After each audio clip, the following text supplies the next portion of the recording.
Gold, trusted gold buyers. మీరు తాకట్టు పెట్టిన బంగారాన్ని విడిపించి ఈ రోజు ఉన్న మార్కెట్ ధరకు కొనబడును.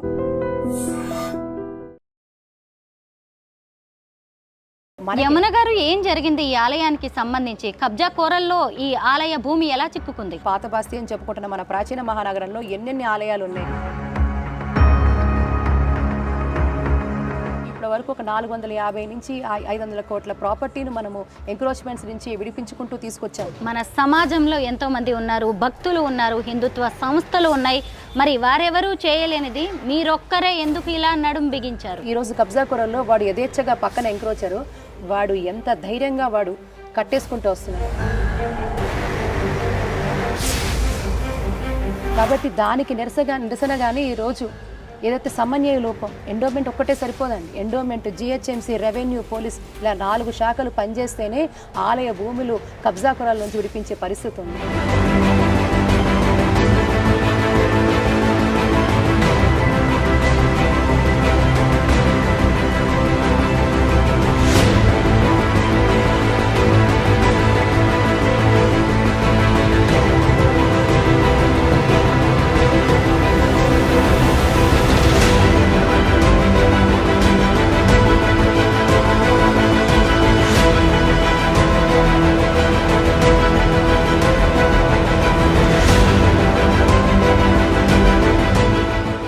అందరికీ నమస్కారం. నేను Swaroopa Putlapalli. Welcome to I dream. 2000 ఏళ్ల చరిత్ర కలిగిన పురాతన గోపాలకృష్ణ ఆలయ ప్రాంగణంలో నేనున్నాను. హైదరాబాద్ ఓల్డ్ సిటీలోని గాజిబండ ప్రాంతంలో ఈ ఆలయం ఉంటుంది. ఈ ఆలయంలో ఎంతో సుందరమైన శ్రీకృష్ణుడి ఆలయం, విగ్రహం ఉంటాయి. దాంతోపాటు ఆంజనేయ స్వామి ఆలయం కూడా ఉంది. అలాగే సజీవ సమాధి అయిన స్వామీజీల సమాధులు ఇక్కడ ఉన్నాయి. సహజంగా మనం నాగదేవత మహిమల గురించి వింటూ ఉంటాం కదా, కానీ స్వామీజీలను కాపాడడానికి వచ్చిన నాగదేవత సమాధి అయినట్టుగా కూడా ఇక్కడ కొన్ని ఆనవాళ్లు, అలాగే స్థానికులు చెబుతున్న వివరాలు కూడా మనకి కనిపిస్తున్నాయి. అయితే ఇంత చారిత్రక ప్రాశస్త్యం కలిగిన ఈ గోపాలకృష్ణ ఆలయ ప్రాంగణంలోని స్థలాన్ని కొందరు కబ్జా చేసి బిల్డింగులు కట్టే ప్రయత్నం చేస్తున్నారు అనే వార్తలు గత కొద్ది రోజులుగా బలంగా వినిపిస్తున్నాయి. అయితే ఈ ఆలయాన్ని, ఈ ఆలయ స్థలాన్ని కబ్జా కోరల నుంచి విడిపించాలని డిమాండ్ చేస్తూ ప్రముఖ ఆధ్యాత్మికవేత్త అయిన యమునా పాఠక్ గారు ఇక్కడ ఆమరణ నిరాహార దీక్ష చేస్తూ ఉన్నారు. ముఖ్యంగా ఆమె గతంలో కూడా ఎన్నో హిందూ ఆలయాలను కబ్జా కోరల నుంచి విడిపించారు. ప్రస్తుతం మనం ఈ ఆలయ ప్రాంగణంలో ఉన్నాము. చూశారు కదా, మొత్తం ఈ ఆలయ గోడలు చూస్తేనే దీనికి ఉన్న పురాతన చరిత్ర అనేది మనకి అర్థమవుతూ ఉంటుంది. లోపలికి వెళ్ళి ఇంకా ఈ ఆలయానికి సంబంధించిన విషయాలు ఎన్నో తెలుసుకుందాం రండి.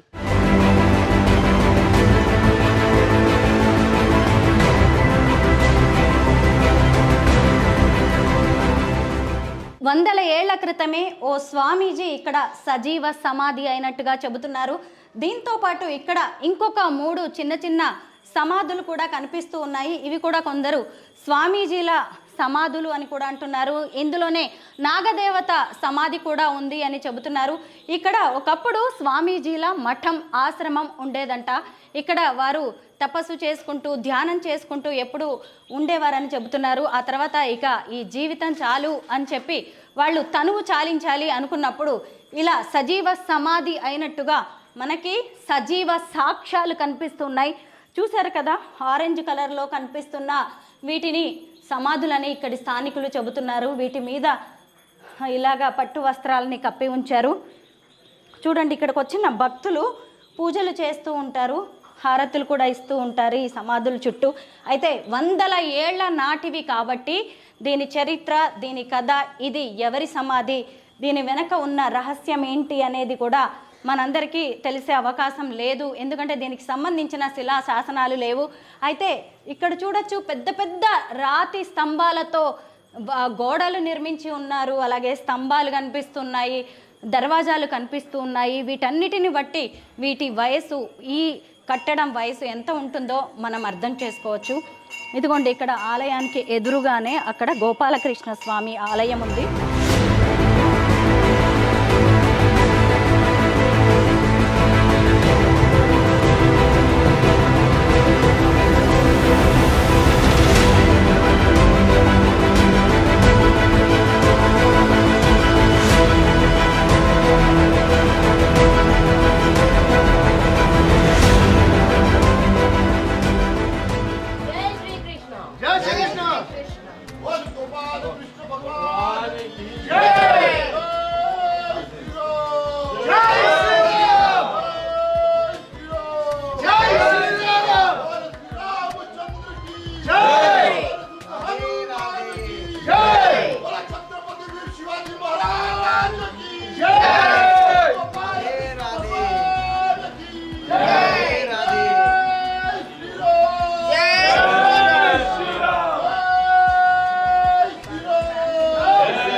కంసనాయురవతికం దేవకీ పరమానందం కృష్ణం వందే జగద్గురు.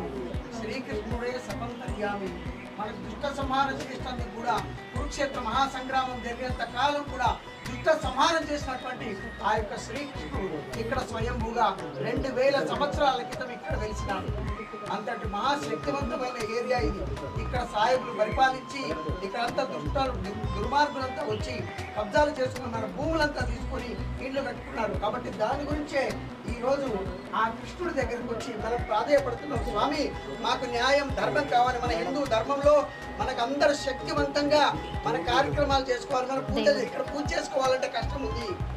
అంతా దుర్మార్గులే. పూజ చేసుకోవడానికి కష్టము, మైకు పెట్టుకోవడానికి కష్టము, మంత్రం చదవడానికి కష్టము. కాబట్టి ఈ దేవాలయం ప్రాంగణంలో ఉన్నటువంటి మన ఆస్తులు ఏమున్నాయో అవన్నీ మనం కాపాడుకోవాలి. ఓం అగ్నేర్వసతద్భవాః. అందరి చేతులు చూడండి.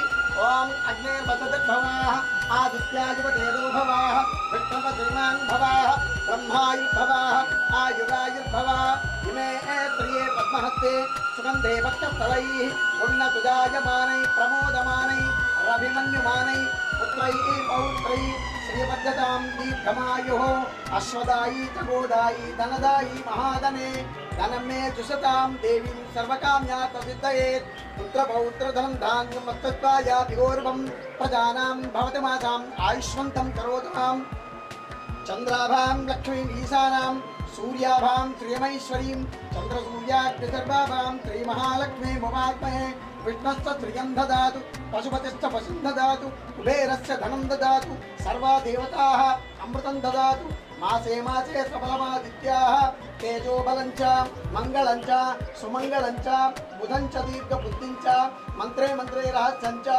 శుక్ర సౌఖ్యం చ శని శాంతిం చ రాహోరాజ్యం చ కేతునాం ప్రబలగుం సహస్రకామోద్భవం దుభతాం దీర్ఘమాయుః శతమానం భవతి శతాయ పురుష శరేంద్రియ ఆయుష్యేంద్రియే ప్రతి సౌభాగ్యవతి భవ. చాలా పెద్ద శ్రద్ధ. ఇటువంటి శ్రద్ధ ఒక్కరు తీసుకుంటే ప్రజలందరూ లేస్తారు. అంతటి శివాజీ మహారాజు, అంతటి మహారాణా ప్రతాప్, పెద్ద పెద్ద సర్దార్ వల్లభాయ్ పటేల్, అటువంటి మహనీయులు కాపాడినటువంటి మన దేశం ఇది. ఒక శ్రీకృష్ణుడిని దేవాలయాన్ని కాపాడుకోలేమా? స్వయంభూ వెలిసిండు ఆయన. స్వయంభూ వెలిసినటువంటి దేవాలయం, ఆ నారాయణమూర్తి ఆ యొక్క రూపం చూస్తే ఎంత ఆనందంగా ఉంది. స్వయంభూగా వెలిసిన ఓల్డ్ సిటీలోని గోపాలకృష్ణ ఆలయం లోపలికి మనం వచ్చేసాము. ఇదిగోండి, ఆలయం లోపల ఎంత చక్కగా కూర్మావతారాన్ని చెక్కారో మనం చూడొచ్చు. స్వామివారి దశావతారాల్లో ఒకటిగా ఈ కూర్మావతారాన్ని చెబుతూ ఉంటారు కదా. ఇక్కడ రాతితో చెక్కిన ఈ కూర్మానికి అందరూ భక్తులు పూజలు చేస్తూ ఉంటారు. కూర్మము చెరువులో నీళ్ళ మధ్యలో ఉన్నట్టుగా కూడా ఒక తటాకం షేప్లో కూడా ఏర్పాటు చేశారు. ఇదిగోండి, చూసారా, ఇక్కడికి వచ్చిన భక్తులు పూజలు చేసి పువ్వులు వేసి దక్షిణ కూడా ఈ కూర్మావతారానికి సమర్పిస్తూ ఉంటారు. సరిగ్గా కూర్మావతారానికి ఎదురుగానే శ్రీకృష్ణ భగవానుడు కొలువై ఉన్నారు. ఇక్కడ పండుగలు పర్వదినాల సమయంలో ప్రత్యేక పూజలు జరుగుతూ ఉంటాయి. చూసారు కదా, అసలు ఈ ఆలయ నిర్మాణాన్ని కూడా మనం ఒక్కసారి పరిశీలించాల్సి ఉంటుంది. ఇక్కడ చెక్కిన శిల్పాలను చూస్తేనే వీటి చరిత్ర ఎన్నో ఏళ్ల నాటిదని మనకి అర్థమవుతూ ఉంటుంది. ఇదిగోండి, ఈ దర్వాజాకి అటు ఇటు ప్రధాన ద్వారానికి అటు ఇటు 2 శిల్పాలను చెక్కారు. దర్వాజాలు కూడా చూడొచ్చు, మీకు ఎన్ని ఏళ్ల నాటివి అనేది మనకి అర్థమవుతూ ఉంటుంది. ఇదిగోండి, ఇక్కడ రాతి స్తంభాలు కూడా కనిపిస్తున్నాయి. ఆలయ నిర్మాణమే దాని వయసు ఎంత అనేది తెలియజెబుతూ ఉంటుంది. ఈ ఆలయ ప్రాంగణంలోనే యమునా పాఠక్ గారు ఆమరణ నిరాహార దీక్ష చేస్తున్నారు. ఉదయం నుంచి కూడా ఆమె పచ్చి మంచినీళ్లు కూడా ముట్టుకోకుండా ఈ ఆలయ స్థలాన్ని కబ్జాకోరుల బారి నుంచి బయటకు తీసుకురావాలని, అప్పటి వరకు కూడా తాను నిరాహార దీక్షను విరమించేదే లేదు అని ఇక్కడ కూర్చుని ఉన్నారు. ఉదయం నుంచి ఆమె పచ్చి మంచినీళ్ళు కూడా తీసుకోకుండా దీక్ష చేస్తూ ఉండడంతో దేవాదాయ శాఖ అధికారులు ఇక్కడికి వచ్చారు. ఆవిడ్ని దీక్ష విరమింపజేయడానికి ప్రయత్నించారు. సర్ది చెప్పడానికి ప్రయత్నించిన తాను ఎట్టి పరిస్థితుల్లోనూ ఈ ఆలయం కబ్జా కోరాల నుంచి బయటికి వచ్చే వరకు, దానికి సంబంధించిన సరైన హామీ వచ్చే వరకు కూడా దీక్షను విరమించేదే లేదు అని చెబుతున్నారు. మనం ఒక్కసారి యమునా పాఠక్ గారితో మాట్లాడదాం. ఒక మహిళ తలుచుకుంటే ఎంత పెద్ద పోరాటం చేయగలదో, ఎంత విజయాన్ని సాధించగలదో ఈరోజు మన కళ్ళ ముందే నిరూపించారు ప్రముఖ ఆధ్యాత్మికవేత్త, సామాజిక కార్యకర్త యమునా పాఠక్ గారు. ఎన్నో ఏళ్లుగా ఇక్కడ కబ్జాలో చిక్కుకున్న ఆలయ స్థలాన్ని బయటకు తీసుకురావాలని ఆమె ఆమరణ నిరాహార దీక్ష చేయడంతో ఏకంగా దేవాదాయ శాఖ అధికారులే కదిలి వచ్చి ఖచ్చితంగా అక్కడ నిర్మాణాన్ని ఆపుతాము అని, అలాగే దేవాలయానికే అది దక్కేలాగా ఆ స్థలాన్ని చేస్తామని వారు హామీ ఇచ్చారు. దాంతో ఇక్కడ గోపాలకృష్ణ ఆలయంలో పూజారిగా పనిచేస్తున్న వారు వచ్చి మంచినీళ్లు ఇచ్చి యమునా పాఠక్ గారి దీక్షను విరమింపజేశారు. ఒక్కసారి యమునా పాఠక్ గారితో మాట్లాడదాం. నమస్తే అండి. నమస్తే. ముందుగా మీకైతే ధన్యవాదాలు. గొప్ప పోరాటం చేశారు. నేను చూస్తుండగానే అంతా జరిగిపోయింది. ముందుగా నాకు ఈ ఆలయ చరిత్ర గురించి చెప్పండి. ఈ ఆలయం వచ్చేసి దాదాపు 1700 సంవత్సరాల నుంచి 2000 సంవత్సరాల పురాతనమైన ఎంతో ప్రాశస్త్యమైన గోపాలకృష్ణ ఆలయం ఇది. ఇక్కడ సాక్షాత్తు శ్రీ మహావిష్ణువు కృష్ణావతారంలో ఇక్కడ వెలిశాడు అని స్థానికులు చెప్పడం మనం అనేక కథనాల రూపాల్లో మనం వింటూ వచ్చాము. చాలా ప్రాశస్త్యం ఉన్న ఆలయం ఇది. ఎంతో మహిమగల భగవంతుడు ఇక్కడ. దాదాపు 40 సంవత్సరాలుగా కూడా అజ్ఞాతంలో ఉంది ఈ ఆలయం. అసలు ఇంత పెద్ద ఆలయ ప్రాంగణం ఉందని కూడా చాలా మందికి తెలియని పరిస్థితి ఇక్కడ.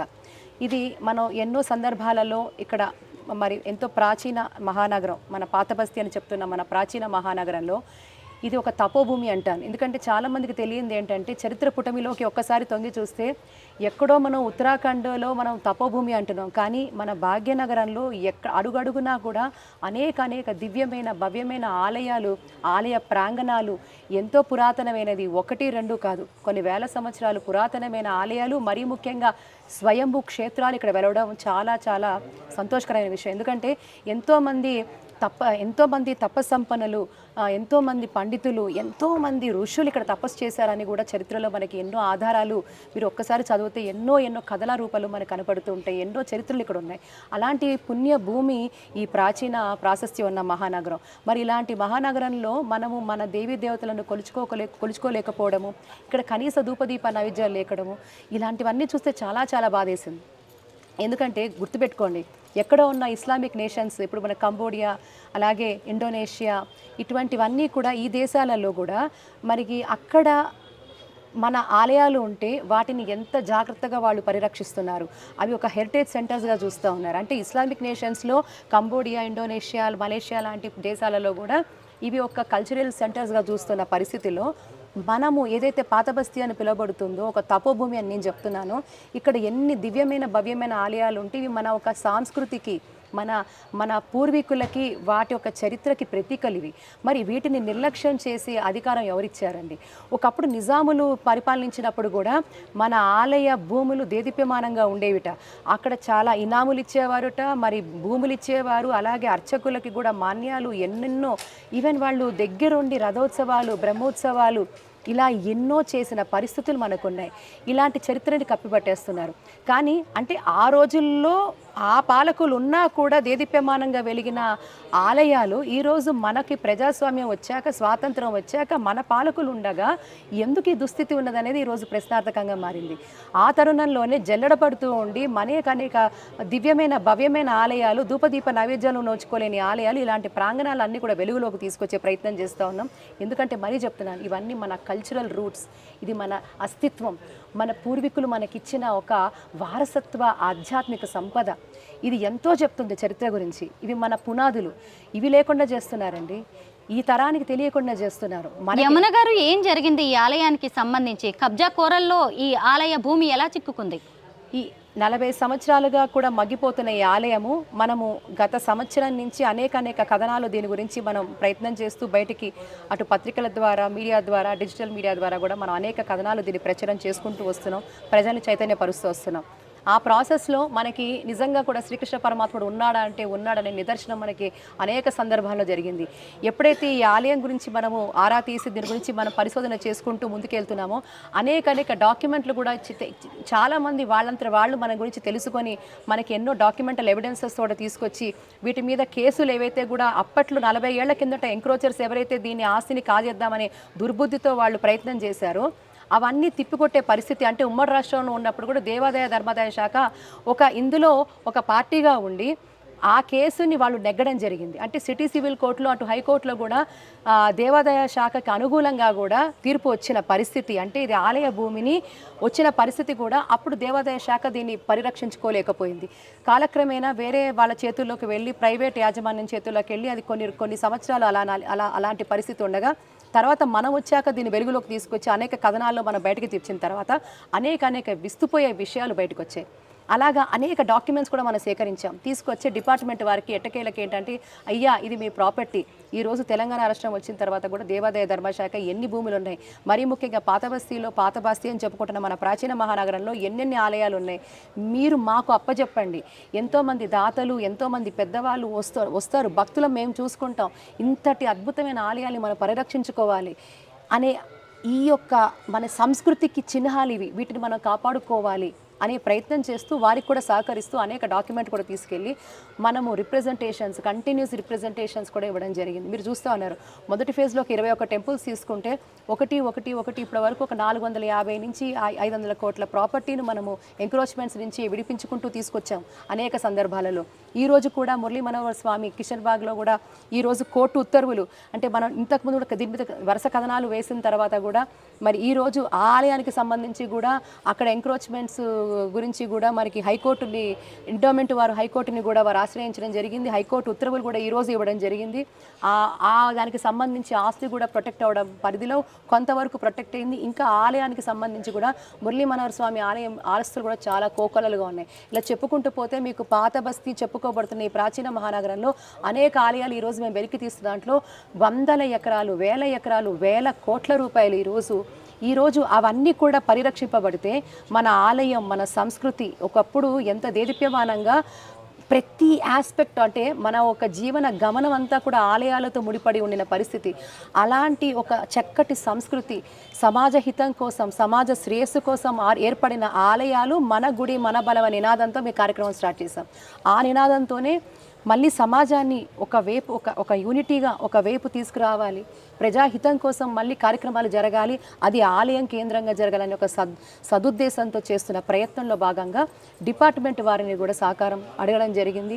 వారికి సంబంధించి అన్ని పత్రాలు ఇచ్చి అయ్యా ఈరోజు కబ్జా కొరల్లో చిక్కుకుంటూ ఉన్నాయి, వాడికి ఎంత ధైర్యం, వాడు సిస్టమ్ని ఒక ఎంక్రోచర్కి మతంతో సంబంధం లేదు కులంతో సంబంధం లేదు, వాడు ఎంక్రోచర్ అంటే వాడు ఒక యాంటీ సోషల్ ఎలిమెంట్, వాడు ప్రభుత్వాన్ని ప్రభుత్వ యంత్రాంగాన్ని ప్రజాస్వామ్యాన్ని హేళన చేస్తున్నాడు, వాడు ధిక్కరిస్తున్నాడు.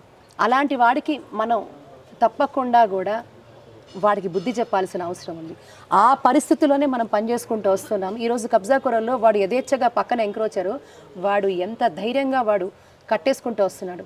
కాబట్టి దానికి నిరసనగానే ఈరోజు ఏదైతే సమన్వయ లోపం, ఎండోమెంట్ ఒక్కటే సరిపోదండి, ఎండోమెంట్ జిహెచ్ఎంసీ రెవెన్యూ పోలీస్ ఇలా 4 శాఖలు పనిచేస్తేనే ఆలయ భూములు కబ్జా కురాల నుంచి విడిపించే పరిస్థితి ఉంది.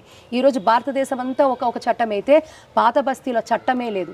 మనమందరం ట్యాక్సీలు కట్టట్లేదా?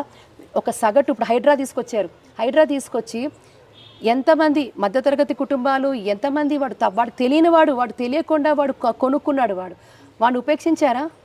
వాడు కొల్లగొట్టారుగా. మరి ఈరోజు హైడ్రా లాంటి సంస్థలు పాత బస్తీలో ఎందుకు రావటం లేదు? పాత బస్తీలో ఎందుకు అధికార యంత్రాంగం పనిచేయటం లేదు? ఇక్కడ ట్యాక్సులు కట్టడం లేదా? మొత్తం అందరం ట్యాక్సులు కడతాం, కానీ పాత బస్తీలో రూల్స్ లేవు, రెగ్యులేషన్స్ లేవు, అడిగే నాదుడు లేడు. ఎందుకు లేడు? ఎక్కడ ఉంటున్నాం? పాకిస్తాన్లో ఉంటున్నామా? బంగ్లాదేశ్లో ఉంటున్నామా? భారతదేశంలో ఉంటున్నామా? భారతదేశంలో ఉంటే మన భారతదేశంలో అవలంబించాల్సిన చట్టాలు పాత బస్తీలో ఎందుకు అవలంబించటం లేదు? ఇక్కడ అధికార యంత్రాంగం ఎందుకు స్పందించటం లేదు? అధికార యంత్రాంగం ఎందుకు మాట్లాడదు? దేనికి భయభ్రాంతులకు గురవుతున్నారు? ఇప్పుడు అధికారులు మీకు ఏ హామీ ఇచ్చారు?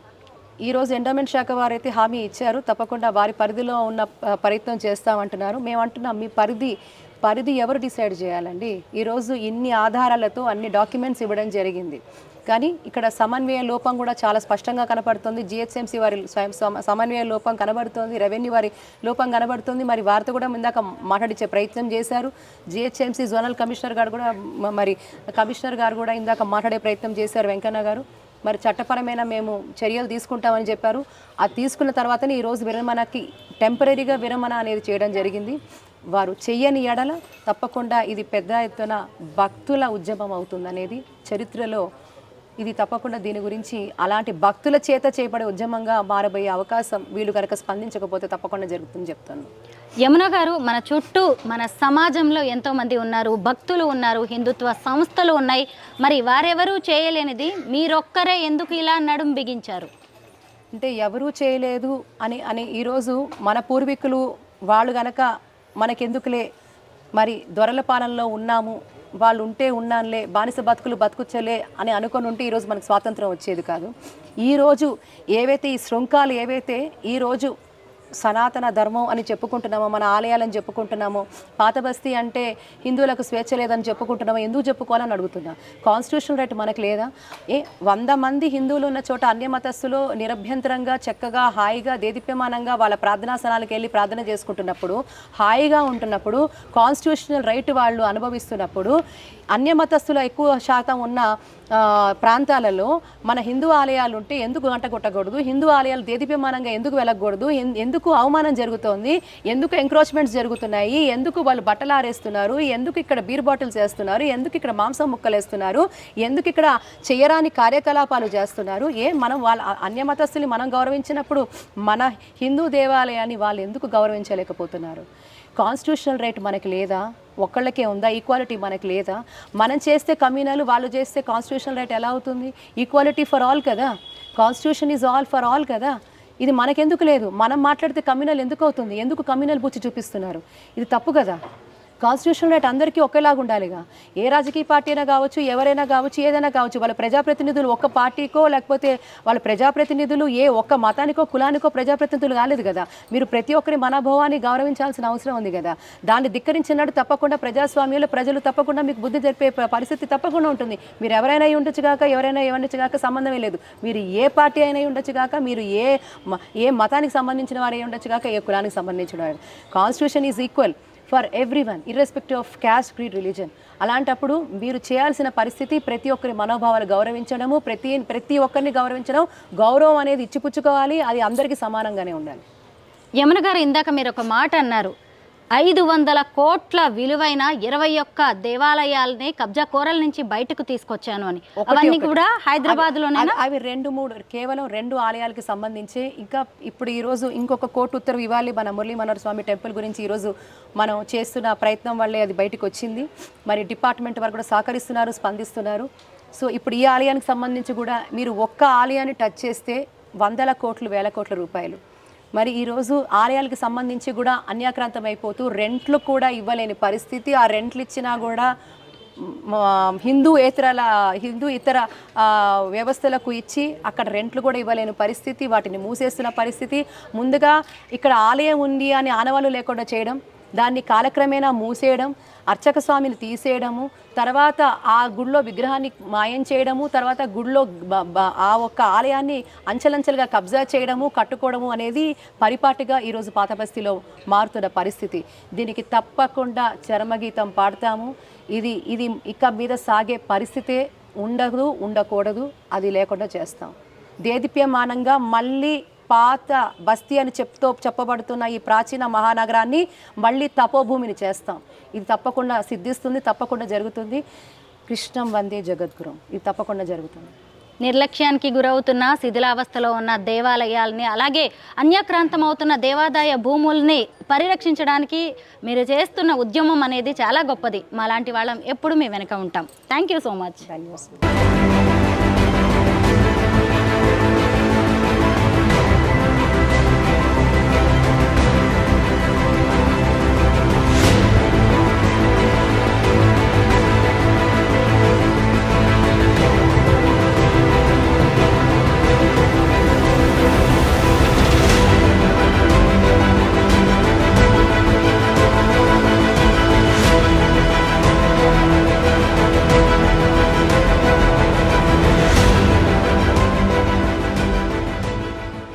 ప్రస్తుతం నాతో పాటు దేవాదాయ ధర్మాదాయ శాఖ అడిషనల్ కమిషనర్ శ్రీనివాస్ గారు ఉన్నారు. ఆయనే దగ్గరుండి యమునా పాఠక్ గారితో దీక్ష విరమింపజేశారు. శ్రీనివాస్ గారితో మాట్లాడదాం. సార్ నమస్తే. మీరు దగ్గరుండి యమునా పాఠక్ గారితో దీక్ష విరమింపజేశారు. చాలా గ్రేట్ సార్. ఎందుకంటే ఒక మహిళ వచ్చి పోరాటం చేస్తుంటే ప్రభుత్వం కూడా చక్కగా వచ్చేసి ఆమెకు మద్దతు పలికింది. ఆమె చేస్తున్నది న్యాయమైన పోరాటం అని గ్రహించి మీరు కూడా దగ్గరుండి వీటన్నిటికీ ఆవిడకి నచ్చజెప్పడానికి కూడా ప్రయత్నించారు. సార్ మీరిచ్చిన అష్యూరెన్స్ ఏంటి ఆవిడకి?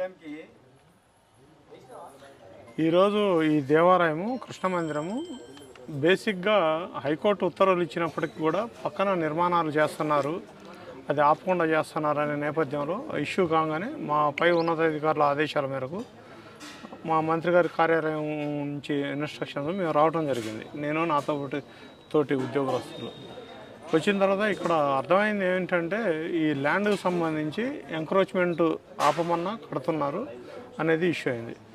బేసిక్గా పూజారిని థ్రెటన్ చేస్తున్నారు, ఏదో ఆయన బతకనిచ్చేదట్లేరు, పూజ చేయించుకొనిచ్చేదట్లేరు, తదితర అంశాలన్నీ మేడం గారి ద్వారా తర్వాత స్వామీజీ లోకల్ ఉన్న పెద్దవాళ్ళతో నోటీస్ రావడం జరిగింది. ప్రాథమికంగా ఇక్కడున్న సర్వేయర్ని ఆర్ఐని పిలిపించి మా దగ్గర ఉన్న రికార్డ్స్ అంటే మేడం గారే ఇచ్చారు. ఇవన్నీ చూసిన తర్వాత ఈరోజు వరకు ఇది రిజిస్ట్రేషన్ కాలం మా డిపార్ట్మెంట్లో. గతంలో 82లో ఒక సివిల్ కోర్ట్ జడ్జిమెంట్ ఇచ్చింది. దాంట్లో ఎండోమెంట్ కమిషనరే పార్టీ ఉన్నారు. మరి గతంలో ఏమైంది, పూజారులు ముందుకు వచ్చి రిజిస్ట్రేషన్ కాదు. ఆ యాంగిల్కి సంబంధించి ఇమీడియట్లీ చేయమన్నా. హైకోర్టులో ఇంప్లీడ్ కమ్మన్నారు ఎండోమెంట్స్ని. అది జీపీ గారితో మాట్లాడి ఇమీడియట్లీ రేపు బెంచ్ మీదకు తెప్పించి అక్కడ డిప్యూటీ కమిషనర్ ఉన్నారు కృష్ణప్రసాద్ గారు, వాళ్ళతో మాట్లాడి ఇమీడియట్లీ ఇంప్లీడ్ అవ్వడానికి. ఇంప్లీడ్ అయ్యే ముందు ఈ టెంపుల్ డిపార్ట్మెంట్లో రిజిస్ట్రేషన్ అయ్యి తప్పనిసరిగా ఉండాల్సి వస్తుంది. మళ్ళీ షెడ్యూల్ ఆఫ్ ప్రాపర్టీ అంటే దిక్కులు వాళ్ళు రెవెన్యూ వాళ్ళు ఇస్తారు కదా సర్వేయర్స్, ఏ దిక్కు ఎంత ఉంది, టోటల్ ప్రాపర్టీ ముంతక ప్రకారం ఏదో 4000 గజాలు సుమారు ఉందని చెప్తా ఉన్నారు. మరి అవన్నీ సోమవారం మంగళవారం ఇస్తాం సార్ అన్నారు. నేను ఈ ప్రాసెస్ మొత్తం వాళ్ళ సంబంధిత అధికారులను కంప్లీట్ చేసుకోండి హైకోర్టు విషయం చెప్పాను. తర్వాత మేడం గారికి వచ్చేసరికి ఒక విషయం రిక్వెస్ట్ చేయడం జరిగింది. వాళ్ళ అభిష్టం మేరకు ఇక్కడ జిఎంఎస్సి అథారిటీస్ పర్మిషన్ కోర్టు కట్టొద్దన్నాం కాబట్టి ఇతరత్ర కారణాలు వాళ్ళు కడతాం జరిగింది. చెప్పిన ఉల్టా బెదిరించడం జరుగుతుందని నోటీస్కి వచ్చారు. ఈ నేపథ్యంలో జిఎంఎస్సి హైయర్ అథారిటీస్తో మాట్లాడడం జరిగింది. వాళ్ళు కూడా మేడం గారితో మాట్లాడి అష్యూరెన్స్ ఇచ్చారు. రేపు ప్రొద్దున వచ్చి ఆ టీం అంతా వర్క్ కంప్లీట్ కానియము, అది క్లోజ్ చేస్తాము, ప్రాసెస్ ప్రకారం ఇనిషియేట్ చేస్తాం జరిగి కన్విన్స్ అయ్యి మేడం గారు కన్విన్స్ అయిన తర్వాత ఇప్పుడు దీక్ష చేయడం జరిగింది. అది విషయం. Thank you so much sir. Thank you అమ్మా. Thank you.